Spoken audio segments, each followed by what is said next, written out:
Well, a good evening, keep pounding nation. Welcome to another Carolina Panthers Talk video brought to you by Blitzball Champ Gaming here on the U to the Tube. I am your host, Blitzball Champ, Jason Ingram. I wanted to get on here and talk a little bit about the released depth chart for the Carolina Panthers as they get ready for week one for this upcoming Sunday. And I wanted to get on here and talk about the depth chart and kind of go over what they have and give my thoughts. So, and I also put the link in the description to the depth chart so y'all can see for yourselves and follow along if you like. Okay, let's start with the offense.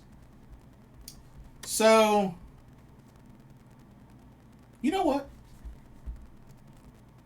I'll share this. Why not? Why not? Okay. So, let's take a look at the offense first. So, for quarterback, I mean, it's pretty obvious. Starter is Bryce Young. Backing him up is Andy Dalton. I mean, that's pretty obvious. So, nothing really surprising there. But I do see the potential that if Bryce goes down, Andy Dalton comes in and they may consider moving Hendon Hooker up to the main roster. But we'll see. But right now, Bryce Young, Andy Dalton makes the most sense. Running back. All right, you got three. Starter, Chuba Hubbard. Coming behind him is Rico Dowdle. And third string, Trevor Etienne. No surprise there. I do expect there to be a 1-2 punch between Chuba Hubbard and Rico Dowdle. So I do expect Dowdle to come in and get his share of carries as well as Chuba. But Chuba will be the main starting running back for obvious reasons. But at least we know Rico Dowdle, especially coming off the season he had last year with Dallas, we know that he's capable of running the ball and, doing some damage. So, Chuba Hubbard, starter. Rico Dowdle, the number 2. Trevor Etienne, number 3. No shock there. No shock there. Okay. Now let's take a look at your wide receivers. So, of course, at the top, Teteroa McMillan at the number 1. Following behind him, David Moore. And then third string, DeLavion Campbell. On the opposite side, Xavier Legette. Bryson Tremaine behind him. Jimmy Horn Jr. the third. And then you have your main slot receiver, Hunter Renfrow, who we just signed to a 1-year deal to the main roster. So, you're looking at your first three being Teteroa McMillan and Xavier Legette on the opposite sides of each other. Hunter Renfrow, your slot man. Makes sense. Definitely makes sense.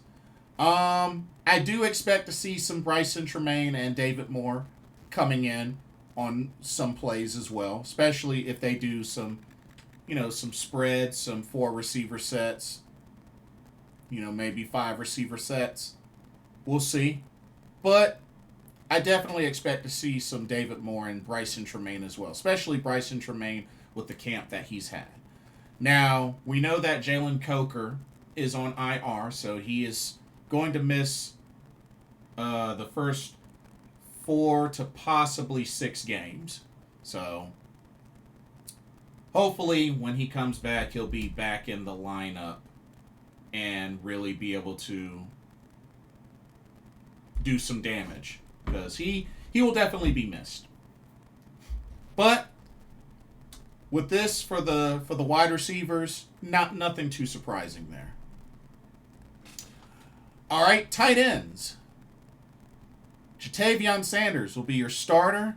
Tommy Tremble behind him, then Mitchell Evans, then James Mitchell. And I know usually Tommy Tremble, it could be argued that usually he's the starter, but he just got off the pup, and he's been working his way back. I think Jatavion Sanders, the starting tight end, makes the most sense. But hopefully we will see Tommy Tremble, out there on the field getting some action as well and really get back to doing what he's been able to do. He's been able to contribute when he's out there on the field. So that's what I'm looking forward to, especially if they run some double tight end sets. But I really like what I've seen so far out of Jatavion Sanders. I think he'll do well. So him getting the starting tight end position, not really a surprise. Okay, offensive line. Offensive line is pretty much set. Left tackle, Ike Ekwonu. Backing him up, Brady Christensen. No surprise there. Left guard, Damian Lewis. Backing him up, Chandler Zavala. No surprise. Austin Corbett, your starting center. Backing him up is Cade Mays. Which Cade Mays, can play center. He can, also play guard as well. So very flexible there. Right guard, Robert Hunt. They don't have anybody backing him up for second. But like I said, that could potentially be Cade Mays. He's played guard and he's played center. And then at right tackle, Taylor Moton. Backing him up is Josh Nijman. Overall, really not surprised at this starting O-line. Makes sense. It was pretty much the same starting O-line from last year. So, no surprise there. But yeah, that's the depth chart for the offense. Nothing too crazy there. All right, let's scroll down to the defense. Okay, for the defense, of course, their main is running a 3-4. I don't know why. I hate the 3-4, but you know what? It is what it is. I'm not the coach. I don't have to deal with it. So, your defensive ends, Tershawn Wharton, Derek Brown. Of course, Bobby Brown III will be behind Tershawn Wharton, so be a rotational piece. Right at nose tackle, DT in the middle. Ashawn Robinson starting. Cam Jackson will be behind him. Of course, Cam Jackson is one of our draft picks. But yeah, so those are your three at the line in the 3-4. Tershawn Wharton, Ashawn Robinson, Derek Brown. Your two outside linebackers. So here's where the 4 comes in. All right, the starters, Patrick Jones II and DJ Wanham. Behind Patrick Jones II, you got Princely Umamilan and Thomas Incoom. Behind DJ Wanham, you have Nick Scorton and DJ Johnson. Not really that surprised there. I do expect Princely to be in on rotation sometimes. Same with Nick Scorton as well. DJ Johnson, I know, has mainly been on special teams, so there's that. And then in the middle, starting linebackers, inside linebackers, Trevin Wallace and Christian Rosboom. Backing up Wallace is Claudine Cherilus. Backing up Rosboom is Bam Martin Scott.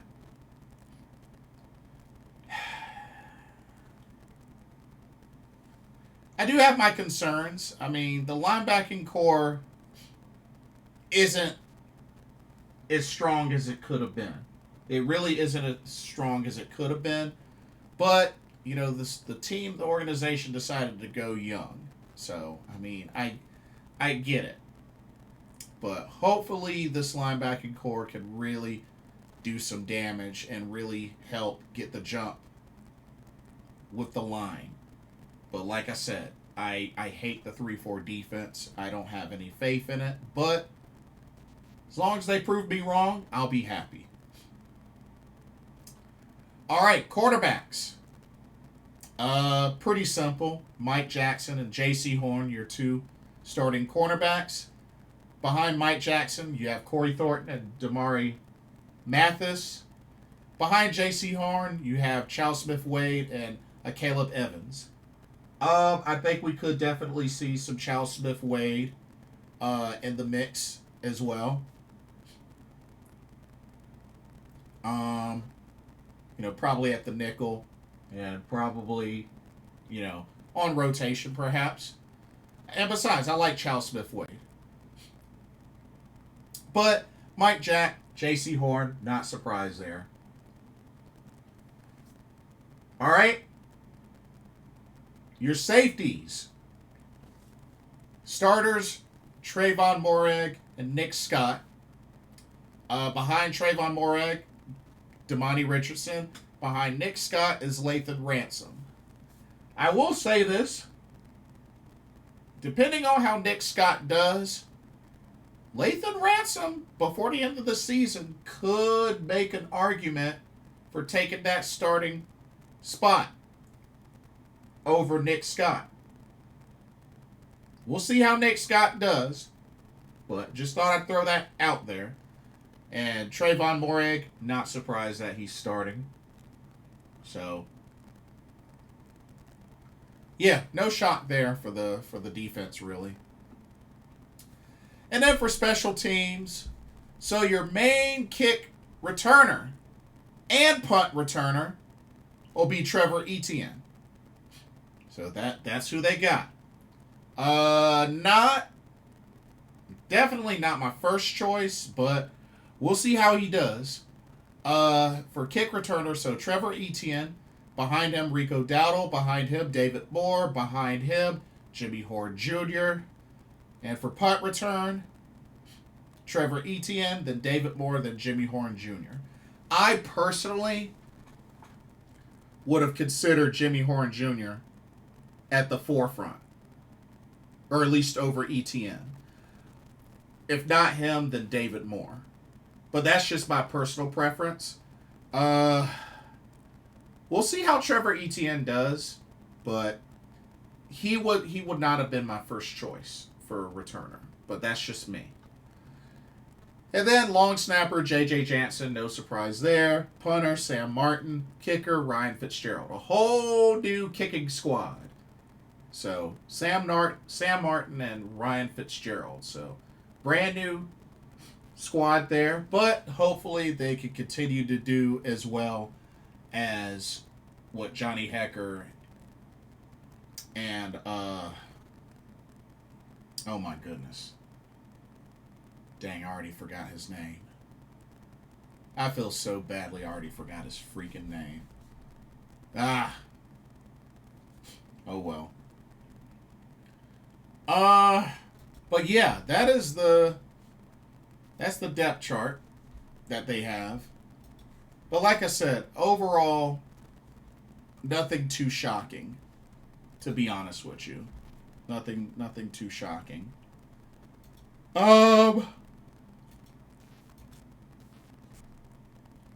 We'll see what happens. We'll definitely see what happens. But yeah. Eddie Pinheiro, that's his name. Dang it. It came to my mind late, but at least I remembered it. Eddie Pinheiro. But like I said, not really surprised overall with their depth chart. Is it as strong as it could have been? No. But like I said, I got a good feeling about this season. Even if we don't necessarily make the playoffs, I think we'll definitely do better than last season. And we'll just gradually more and more get better. And honestly, I think by the end of next season, I could see Carolina back in the mix, hopefully competing for a playoff spot. But we'll see. We will see. But like I said, that's pretty much all that I have. No surprise there from this depth chart. So now it's just a matter of getting everybody out there. Let's go get this first win in Jacksonville That's really all I can say. But that's all I got for this video. Let me know what y'all's thoughts are on the initial release depth chart. And yeah, would you do anything different? Would you have swapped some guys around? Let me know how you would do it. And don't forget to like, comment, subscribe, hit that notification bell while you're at it. Keep pounding. We're going to get through this. But season's almost getting ready to start. Get ready, get equipped, and let's go out here and get some wins. Anyway, for another Carolina Panthers talk, brought to you by Blitzball Champ Gaming here on the U to the Tube, I'm Blitzball Champ Jason Ingram. Thank y'all so much for watching, and I hope everybody has a blessed day tomorrow. We'll see you in the next video and our live stream. Peace. Keep pounding.